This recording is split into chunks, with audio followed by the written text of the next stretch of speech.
Това не е реклама на дивани. Героите в този филм участват в една авантюристична игра. Съвсем произволно поставят пръста си на точка от картата, решават, че ще пътуват до тази екзотична и интересна страна и че ще пренощуват в нечий дом. Безплатно. Родени в Полша, отраснали в Канада, идващи от Южна Корея през Турция. Родени в Тайланд, израснали в Австралия, пътуващи по целия свят. Цюрих, Лисабон, Сеул, Рио де Жанейро, Токио, Лос-Анджелес, Сидни. Това е каучсърфинг. Социалната мрежа, чрез която различни етноси и култури си гостуват и живеят под един покрив. Насочваме се към България. Имаме среща с един американец и човека, който ще го посрещне в България. Един възрастен човек, но изключително добър. И закъсняваме малко за срещата, но мисля, че всичко ще бъде под контрол. Цветан е съвременният образец на българското гостоприемство.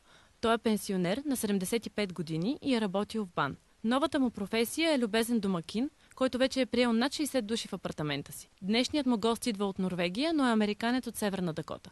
София е първата спирка на Мич у нас. Okay, right. All right.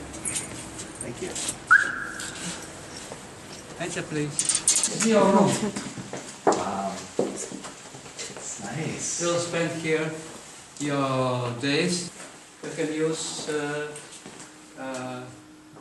my computer if you want. Thank you. Have a computer? No? Wonderful. След посрещането на Мич е време за разговор и споделяне на емоции. Готини хора.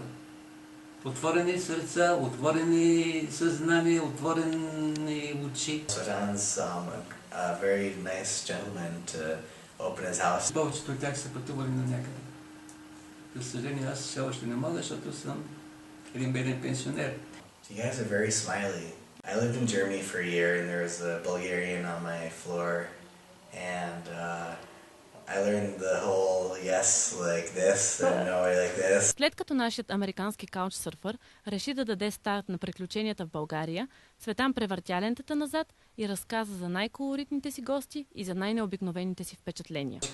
Аз си обяснявам, че това е бившият дворец на царя, сега е Национална художествена галерия. Те бите, къде е той? Who? The king. Oh no, this is the former palace of the former king. И се обажда, тук са закъсали едни американски музиканти. Какви музиканти? Те отиват в Македония да свират циганска музика. Няма къде да преспят. Хайде да вземеш молец. Дойдоха тук с барабаните, с музиките, с стопаните. Обутнах ги в стаята и така пренощуваха. Това е каучсърфинг. Красивата действителност, която пропускаме да забележим. Моментите, които никоя валута няма силата да купи.